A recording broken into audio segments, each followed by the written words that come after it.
Hey everybody, it's Jason Blah here. You guys know what time it is. Time to talk about current events in the online fitness community. And for those of you who like these type of videos, please remember to click like down below. If you aren't subscribed yet, hit that subscribe button and hit that notification bell, ring my bell, baby. And today, I'm going to talk about Mike Dolce. I always get his name wrong. I like Mike though. Mike is one of the good guys in the industry. There's a lot of nonsense. There's a lot of BS out there. I like Mike because the guy's a straight shooter, knows what he's talking about. His athletes get results. He knows how to train, knows how to eat. Okay, you can't take that away from him. Anything else you want to say about the guy, that's your own prerogative, but you cannot deny those facts. Right? You can't deny those facts. The guy knows how to train, and he knows how to eat, and he knows how to teach other people to do it. And he does work with a lot of elite athletes. The results speak for themselves. But, you know, the guy in general has what I would consider to be a very practical approach to fitness, right? It's very practical, it works. And it does a lot of what he says, if you listen, it works for elite athletes, but it will work for the general population too. And a lot of it is more simple and non-gimmicky. And that's kind of what he sells himself on. He sells himself on being simple, non-gimmicky, and effective. That's a good hustle right there, but it does work.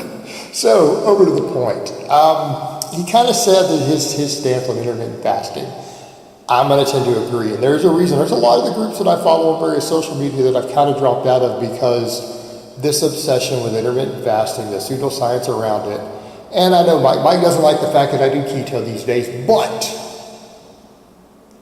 I'm also not telling people that keto is the only way, and I do a very whole foods-based keto these days. That's one reason I've been continuing to recomp, and I get away with what I do is because compared to some people's keto, my protein's probably higher, and compared to a lot of people I know, things like my vegetable intake is higher. I follow a whole foods-based approach, right? A whole foods-based approach.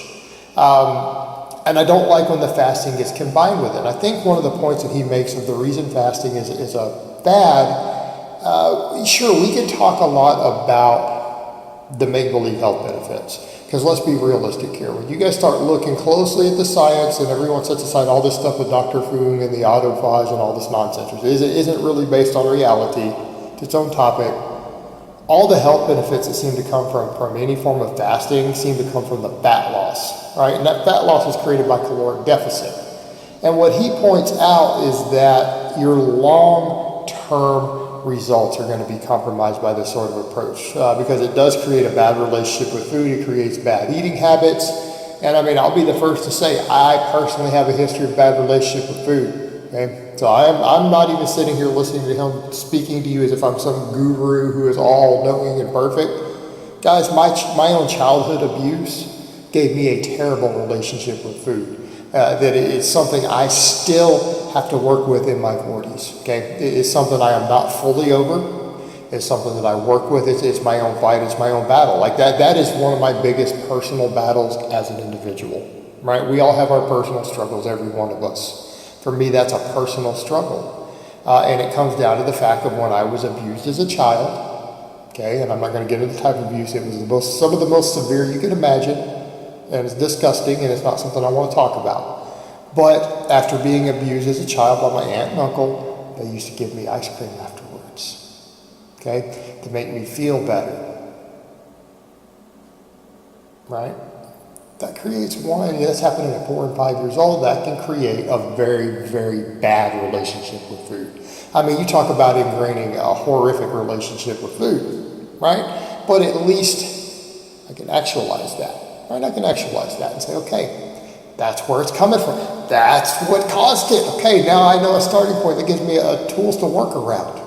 Because I know if you know the cause of something, you know the cause of your dysfunction, then you can work towards healing it, right?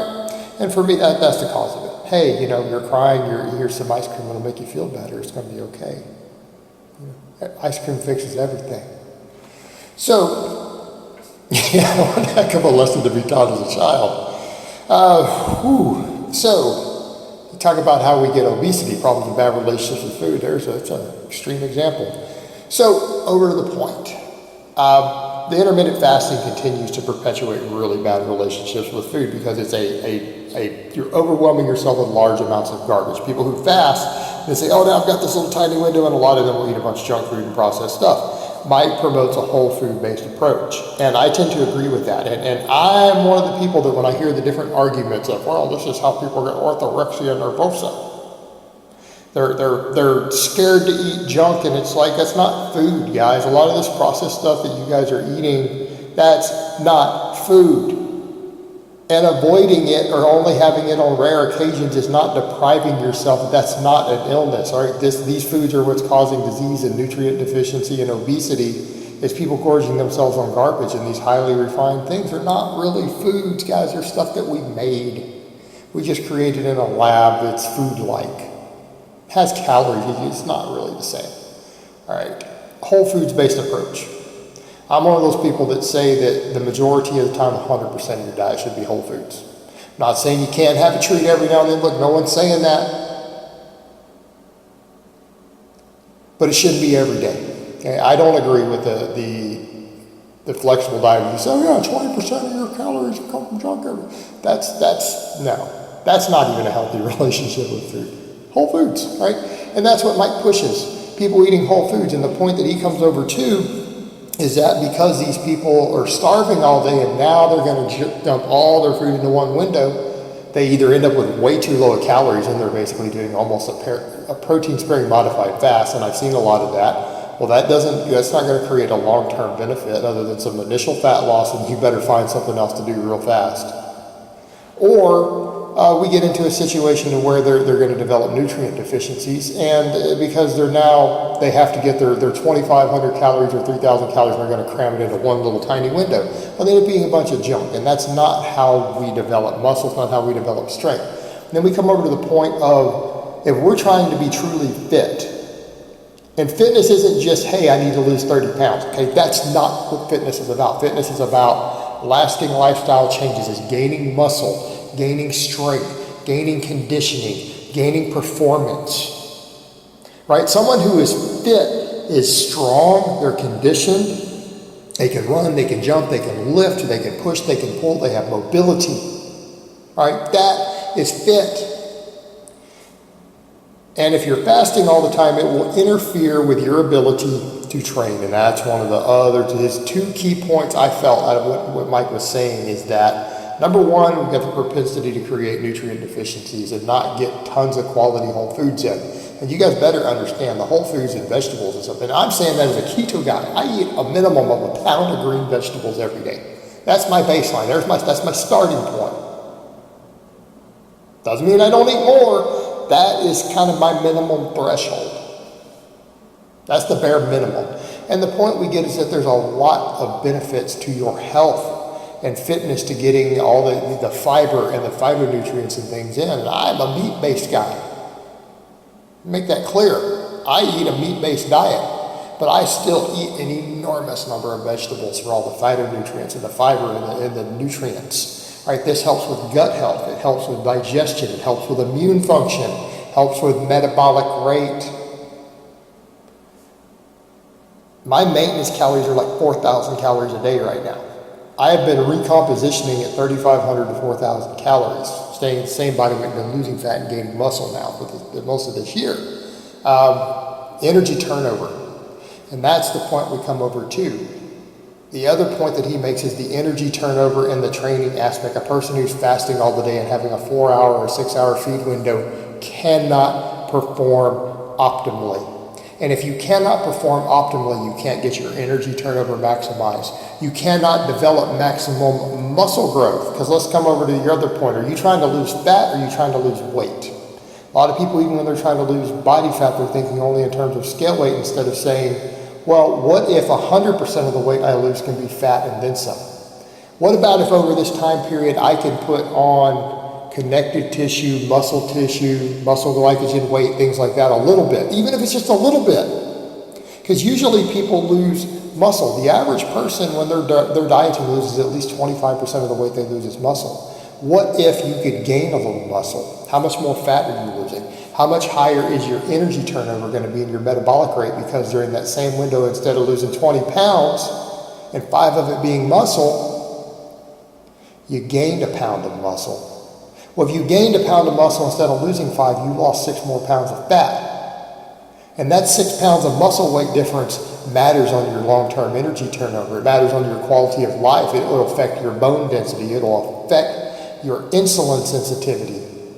The ability to train optimally and perform when trying to recomposition your body is compromised by the fasting. It's compromised. It's not ideal. And that, I think, those 2 points, when you look at those in context, is a big deal that he brings out. And then we come to the other point, too. We talk about muscle loss, right? Fasting is inherently catabolic to muscle tissue. And you can, even if you guys are like, well, I try to push down 150 grams of protein during my window, and it's like, yeah, and you wonder why you're struggling to recomposition. You're eating 150 grams of protein stacked into a little window, and you're wondering why you're not gaining muscle. So not only are you not able to train optimally to stimulate muscle growth, you're not able to create a large enough anabolic environment through having enough surplus protein spread out through the day, which has its own benefits in the body, including things like connective tissue, metabolic rate, right?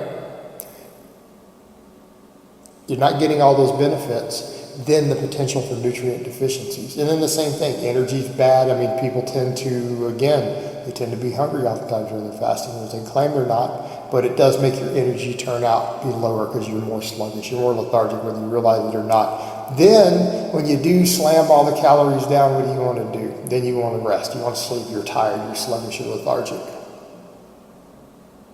Instead of having a sustained energy output all day, optimized nutrition, optimized intake of all of your micronutrients, phytonutrients, fiber, protein, everything, right? This is not an ideal environment, and it's not an ideal environment to be fit and athletic.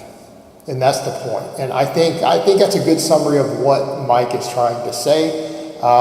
Maybe he worded it all a little bit differently, but that's the take home that I have from it, and I think he's right. I think he's right. Really do. All right, guys, well, that's really all I have to say on that today. I hope it's been informative, and I will talk to you guys next time.